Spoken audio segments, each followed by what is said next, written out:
একটা ভিআইপি গাড়ি রাতের প্রায় 2টোর সময় ফুল স্পিডে যাচ্ছিল। তখনই হঠাৎ হাইওয়েতে গাড়িটা আনব্যালেন্স হয়ে পড়ে যায়। গাড়িটা পাল্টে খেয়ে কিছু দূর গিয়ে একটা গাছে ধাক্কা মারে।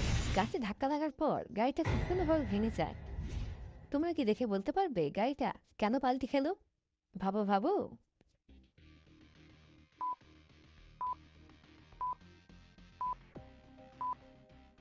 মন দিয়ে দেখো, গাড়ির সামনের 2টো চাকা পাঞ্চার হয়ে গেছে আর একটা টায়ার সম্পূর্ণভাবে ফেটে গেছে। গাড়ির ড্রাইভার কোনো রকমে সামনের কাঁচটা ভেঙে বাইরে বের হয়, কিন্তু সে সম্পূর্ণভাবে ঘায়েল ছিল। সে কাউকে ফোন লাগায় এবং ডিটেল দেয়, তারপর অজ্ঞান হয়ে যায়। কিছুক্ষণ পরে দুজন সেখানে পৌঁছে যায়। তারা ভেতরে দেখে তো ভেতরে রমেশ এবং দুজন ফ্যামিলি মেম্বার ছিল। তারা তিনজনকে বাইরে বার করে, কিন্তু তিনজনাই মারা গেছিল এবং ড্রাইভার অজ্ঞান ছিল।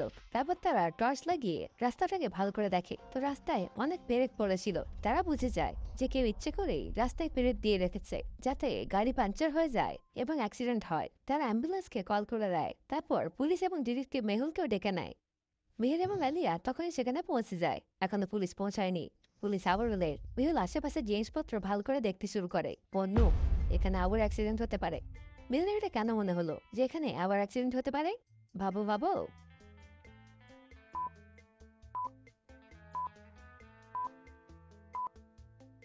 পেরেকগুলো এখনো রাস্তায় পড়ে আছে। অন্য কোনো গাড়ি যদি এই রাস্তা দিয়ে যায় তাকে পাঞ্চার হতে পারে এবং ব্যালেন্স হারাতে পারে। আলিয়া পেরেকগুলোকে পরিষ্কার করতে থাকে এবং মেহুল দুজনকে জিজ্ঞাসাবাদ করে।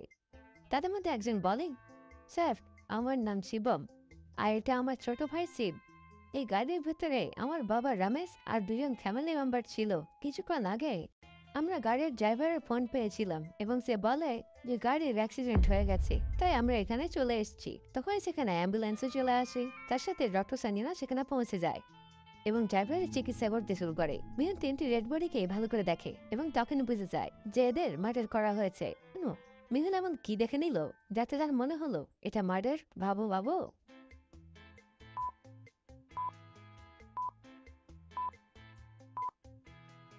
ভালো করে দেখো, তিনজনের ঘাড়ে একই রকম চিহ্ন রয়েছে। আর এটা কি করে সম্ভব যে অ্যাক্সিডেন্টের পরে যে তিনজনের ঘাড়েই একই রকম চিহ্ন হয়ে গেল? অর্থাৎ অ্যাক্সিডেন্ট হওয়ার আগে কেউ তাদেরকে ইঞ্জেকশন দিয়েছে। আমাকে সত্যি করে বলো, তোমাদের ফ্যামিলি মেম্বার বা বাবার সাথে কারো ঝগড়া বা শত্রুতা আছে? স্যার, ইন্দিরা বিহার কলোনিতে জগন্নাথ নামের একজন অনেক বড় ডিলার থাকে। বাবার সাথে তার ঝগড়া হতেই থাকে, কারণ বাবার কোম্পানিতে সে পার্টনার ছিল আর বেশিরভাগ সময় পয়সার হেরাফেরি করতো। সকাল হওয়া মাত্রই জগন্নাথকে জিজ্ঞাসাবাদ করতে হবে। নীল শিবমের কাছ থেকে তার অ্যাড্রেস এবং মোবাইল নাম্বার নিয়ে ডক্টর সানিয়া ল্যাবের উদ্দেশ্যে রওনা হয়। কিছুক্ষণের মধ্যে ডক্টর সানিয়া, আলিয়া এবং মেহুল ডক্টর সানিয়া ল্যাবে পৌঁছে যায়। ল্যাবের দরজাটা একটা লজিক্যাল পাসওয়ার্ড দিয়ে বন্ধ আছে। গান, তীর ধনুক, তলোয়ার না হ্যান্ড গ্রেনেড, এই চারটির মধ্যে কোনটা অড ওয়ান আউট? ভাবো এবং তোমার উত্তর কমেন্ট করে জানাও।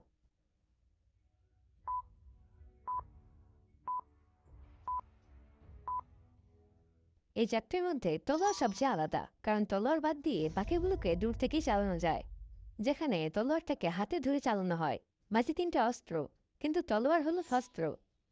তোমাদের মাথায় অন্য কোনো যুক্তি এসে থাকলে অবশ্যই কমেন্টে জানাও।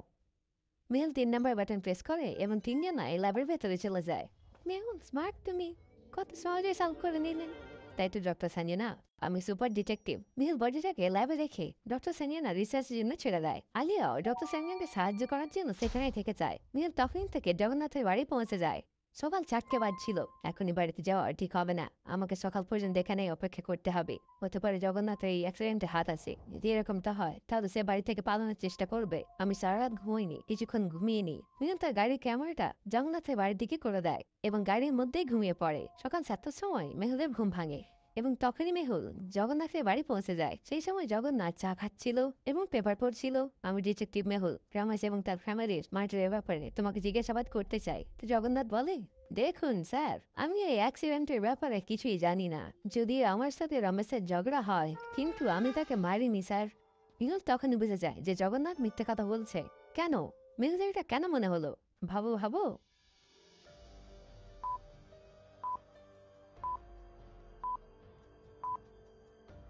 জগন্নাথ বলছিল সে অ্যাক্সিডেন্টের ব্যাপারে কিছুই জানে না, কিন্তু মেহুল অ্যাক্সিডেন্টের ব্যাপারে তাকে কিছু বলেইনি। তো তো সে কি করে বুঝলো যে অ্যাক্সিডেন্ট হয়েছিল? অর্থাৎ নিশ্চয়ই সে কিছু লুকোচ্ছে।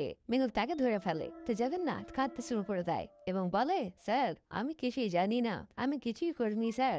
এখন শুধু কেঁদে কোনো লাভ নেই, যা জানো সত্যি করে বলো। স্যার, কাল রাতে 12টার সময় আমার কাছে একটা কল এসেছিল এবং সেই কল করা লোকটা বলছিল যে সে রমেশকে মেরে দেবে এবং রমেশের খুনের দায় আমার উপর পড়বে, কারণ আমার সাথে রমেশের বেশিরভাগ সময় ঝগড়া হয়। কিন্তু আমি ভাবলাম আমার সাথে কেউ মজা করছে, তাই আমি আরাম করে ঘুমিয়ে পড়ি। আমি ভুল করেছি স্যার। যদি জগন্নাথ সত্যি কথা বলছে তাহলে খুনি অন্য কেউ। জগন্নাথের কাছ থেকে সেই নাম্বারটা নেয় যেখান থেকে কাল রাতে কল এসেছিল এবং সেটাকে ট্রেস করে। এই সময় সেই নাম্বারের লোকেশন শিবম প্রপার্টি ডিলারের কাছ থেকে আসছিল। শিবম প্রপার্টি ডিলার, এটা তো আমাদের কোম্পানির নাম। Interesting, very very interesting. অর্থাৎ তোমার কোম্পানিরই কোনো লোক খুনি। নিয়ে তখনই তার গাড়ি করে শিবম প্রপার্টি ডিলার কোম্পানির উদ্দেশ্যে রওনা হয়। জগন্নাথের বাড়ির থেকে কোম্পানি পর্যন্ত পৌঁছানো 3টে রাস্তা ছিল। প্রথম রাস্তা রেল লাইন দিয়ে যায়। এই রাস্তা দিয়ে কোম্পানি পর্যন্ত পৌঁছাতে 39 মিনিট লাগে। কিন্তু 40 মিনিট পরে সেখান দিয়ে একটা ট্রেন যাবে। আর যদি মেহুল 1 মিনিট লেট হয়ে যায় তাহলে তাকে সেখানে অপেক্ষা করতে হবে। দ্বিতীয় রাস্তাটা মেট্রো রাস্তা দিয়ে যায়, কিন্তু এই রাস্তায় ট্রাফিক বেশি হওয়ার জন্য 45 মিনিট টাইম লাগে। তৃতীয় রাস্তাটা খুবই লম্বা এবং 50 মিনিট টাইম লাগে। তো ভাবো এবং আমাকে বলো কোন রাস্তাটা নেবে মেহুল?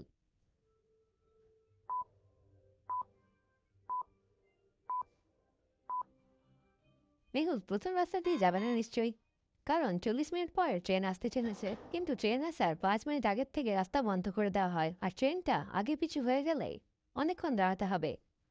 আপনারা ইন্ডিয়ান ট্রেন এবং টাইমিংয়ে ট্রাস্ট করতে পারবে না। মেহুল দ্বিতীয় রাস্তা দিয়ে যাবে, কারণ তৃতীয় রাস্তাতে 50 মিনিট টাইম লাগে। মেহুল তৃতীয় রাস্তা নেয় এবং কোম্পানির উদ্দেশ্যে রওনা হয়। মেহুল কোম্পানিতে পৌঁছে যায়। কোম্পানির মধ্যে 3জন বসেছিল। এই কোম্পানিতে যতজন লোক কাজ করে তাদেরকে এখানে ডাকো। স্যার, এটা একটা প্রপার্টি ডিলারের কোম্পানি। এখানে শুধু আমরা 3জনই কাজ করি, আর এখানকার মালিক রমেশ এবং জগন্নাথ স্যার। কিছুক্ষণের মধ্যেই রমেশ স্যার এখানে চলে আসবেন। তোমাদের রমেশ স্যার এখন আসবে না, কারণ কাল রাতে তার মার্ডার হয়ে গেছে। এ ভগবান, আমাদের রমেশ স্যার তো ভালো মানুষ ছিলেন।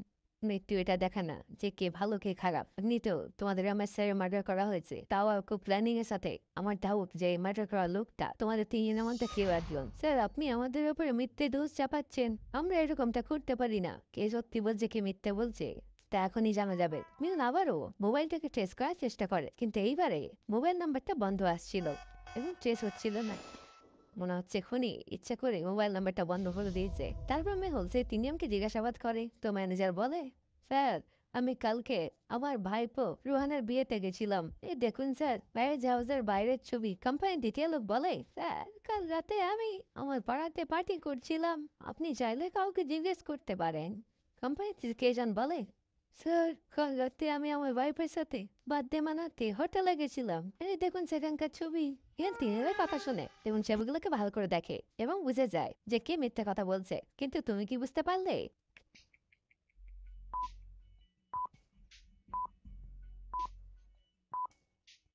ম্যানেজার মিথ্যে কথা বলছে। ম্যানেজার বলেছিল যে তার ভাইপো রোহনের বিয়েতে গেছে, কিন্তু ছবিতে তো হ্যাপি বার্থডে রোহন লেখা আছে। অর্থাৎ ম্যানেজার মিথ্যে কথা বলছে। মেহুল তাকে ধরে ফেলে। জিজ্ঞাসাবাদ করাতে ম্যানেজার মেহুলকে বলে, স্যার আমি ভেবেছিলাম যদি আমি রমেশ স্যারকে মেরে দিই তাহলে তার খুনের দোষটা জগন্নাথ স্যারের উপরে আসবে এবং আমি কোম্পানির মালিক হয়ে যাব। তাই আমি রাস্তায় পেরেক ছড়িয়ে দিই এবং যখন গাড়িটা উল্টে যায় তো বিষাক্ত ইঞ্জেকশন দিয়ে দিই। তুমি লোকে পড়ে 3জনের মার্ডার করেছো, এবার জেলে বসে নিজের কোম্পানি বানাতে থাকবে। Case solve, detective Mehul rocks.